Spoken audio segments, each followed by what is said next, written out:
வணக்கம் நண்பர்களே, டாக்டர் மாலிங்கம். இப்போ நம்மள்ட்ட ஷேர் பண்ணுறது, சார் எனக்கு அல்சர் வந்து ரொம்ப தொந்தரவு பண்ணுது. இந்த அல்சர்னால நான் ரொம்ப அவதிப்படுறேன்.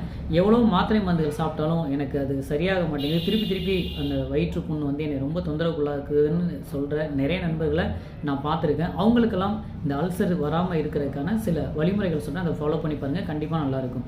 உதாரணத்துக்கு சொல்லப்போனால் முதல்ல உணவில் கொஞ்சம் ஃபோக்கஸ் பண்ணுங்கள். அல்சர் தொந்தரவு உள்ளவங்க எப்பயுமே வயிறு நிறைய சாப்பிடணுங்கிற ஒரு கான்செப்ட் இருந்ததுன்னா கொஞ்சம் லைட்டாக குறைச்சி சாப்பிட்டு பாருங்கள், கண்டிப்பாக ஒரு மாற்றம் இருக்கும். அதைத் தொடர்ந்து காலை, மதியம், இரவு இந்த 3 வேளையுமே ஒரே மாதிரியாக ஒரே நேரத்தில் எடுத்துக்கிறது கொஞ்சம் நல்லதுங்க. இர்ரெகுலராக மாற்றி சாப்பிட்றது இன்னும் கொஞ்சம் வயிறு புண்ணை அதிகப்படுத்த வாய்ப்பு இருக்குது. அதற்கடுத்து ரொம்ப ஸ்பைசியான, ரொம்ப காரமான அந்த உணவுகளை குறைச்சிக்கோங்க. ரொம்ப ஃபேட், கொழுப்பு சத்து நிறைந்த உணவுகளை கொஞ்சம் குறைச்சிக்கோங்க. முக்கியமாக சொல்லப்போனால் இரவு உணவை நீங்கள் தூங்குறதுக்கு 2 மணி நேரத்துக்கு முன்னாடியே உங்களோட டின்னரை முடிச்சிட்டிங்கன்னா இன்னும் கொஞ்சம் நல்லாயிருக்கும்.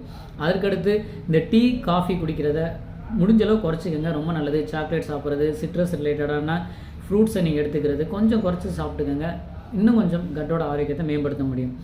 முக்கியமாக ஸ்மோக் பண்ணுறது, ஆல்கஹால் அதிகமாக எடுத்துக்கிறது, வலி மருந்துகளை அவசியமற்ற சில நேரங்களில் அந்த மாத்திரைகளை சாப்பிட்டு பழகியிருப்பாங்க, தொடர்ந்து வலி மாத்திரை எடுத்துப்பாங்க. இந்த மாதிரியான பழக்க வழக்கத்தை நிப்பாட்டி பாருங்கள், கண்டிப்பாக நீங்கள் அந்த அல்சருங்கிற தொந்தரவில் வந்து மருந்துகளின்றியே மீண்டு வர முடியும்.